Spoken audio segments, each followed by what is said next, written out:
ShootingUSA.com, your resource for firearms news and information.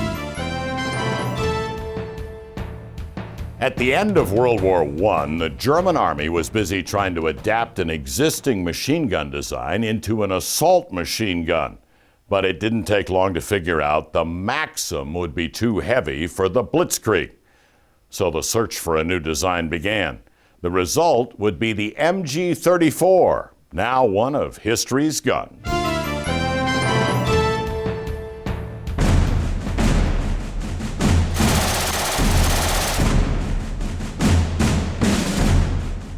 The Polish people knew it all too well.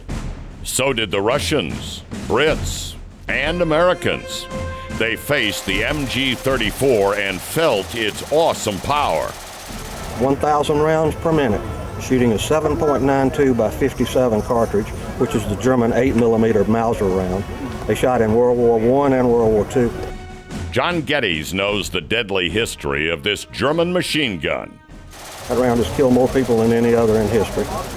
John owns this MG34, captured on a battlefield in Europe at the end of World War II. He's an historic reenactor who dresses the part of a German soldier in recreations of World War II battles.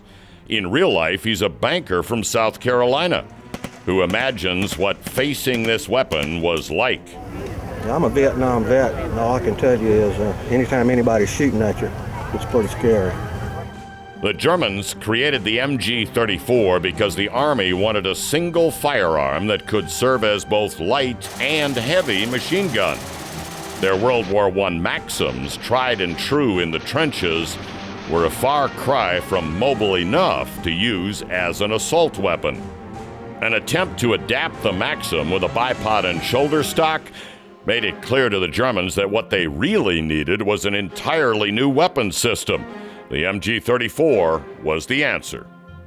I think going up against this would be very, very intimidating. Dave Nevise is also a reenactor and a German language teacher from Wisconsin. He has great respect for the MG34 and its place in military history. The Germans used a very simple method of nomenclature in that MG stands for Maschinengewehr, or machine gun, and 34 is the year that it was put into production. Its lightweight, only 26 pounds, made the MG34 highly portable. It also meant the machine gun could be fired from the hip or even the shoulder, in a manner of speaking. And the weapon system would essentially be employed just like this. And as you can imagine, for the poor individual, thank you, the poor individual that's in the front, this would be very, very loud. The MG34 was a superior weapon, as soldiers who faced it knew.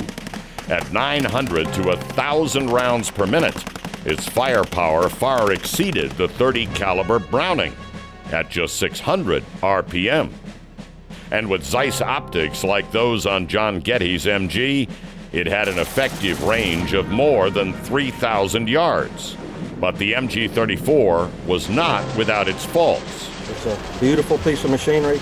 Does not do well if you get it dirty. Whereas the MG42 was stamped metal, this is milled receiver. Milled in tight-fitting parts. If you got it dirty, it shut down. The MG34's milled receiver also made manufacturing time-consuming and costly. The factories couldn't keep up with the demand. But to soldiers who carried it into battle, this was a powerful ally.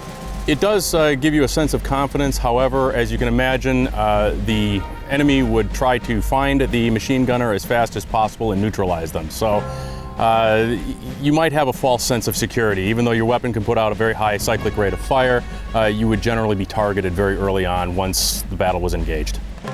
The MG34, a superior weapon brave soldiers once faced, deserving of its deadly reputation and its place in history.